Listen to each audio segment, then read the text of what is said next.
রাস্তা তো দুইটা, এখন বুঝবো কেমন কোন রাস্তাটা নিরাপদ। আরে বাবা, আমি আয়না, আমার আয়নায় যা দেখা যায় এই দুনিয়ার কোথাও দেখা যায় না। আমি এখন আয়না দেখা কইতাছি কোন রাস্তা নিরাপদ। ভোম ভোলা হালার পোলা, রাস্তা দেখা নাটকির পোলা।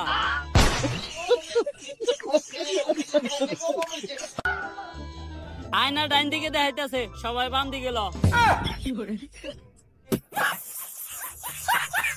তো লম্বা ঘুম দিয়েছি, মোবাইলটা সাইলেন্ট করি। ঘুম থেকে উঠে দেখি একটা নাম্বার থেকে অনেকবার কল, বলে গেছে মানে 15-20 বার হবে, এরকম আরো বেশি হইতে পারে। এতবার কল একটা নাম্বার। তো তাড়াতাড়ি কল ব্যাক করলাম। একটা মানুষ এতবার কল দিছে, কে কোন বিপদে বসছে আল্লাহ। ধরার পরে অপর প্রান্ত থেকে এক মহিলা ফোন ধরলো। ধরার পরে বললাম যে বোন, এতবার ফোন দিচ্ছেন, কোনো অসুবিধা? বলে হুজুর একটা জরুরি মাসালা দরকার। আমি আচ্ছা বলেন বলেন। তুমি বলেন যে মাসালা হলো স্বামীর পকেট থেকে টাকা চুরি করা যায় আছে।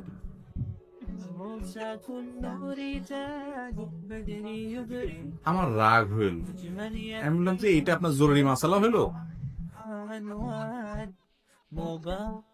আপনারা যখন মোনাজাত করেন আমি কিন্তু আমিন বলতে পারি না।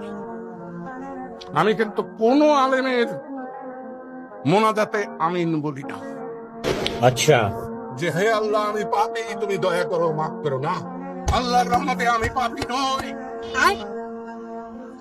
আল্লাহ আমাকে যে এখনো পাপ করায় নাই। একজন মাসুম মানুষ পাওয়া গেছে, অক্ষরে গোনা নাই, মাত্র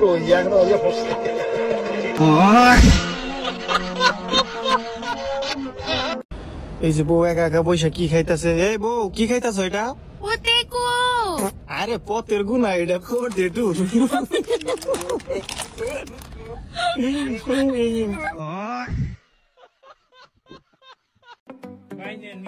কিসের মিষ্টি ভাই?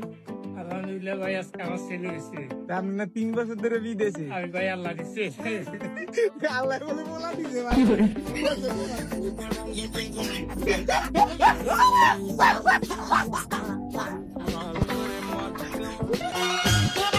আমি একটা মেয়ে মানুষের এত জোরে হাঁটতেছি, তুমি একটা বিটা মানুষে হাঁটতে পারতেছো না? পাইকে একটু ওজন নাই। সংসার আমার ভাল লাগে না, সংসার পিছের বড়ি।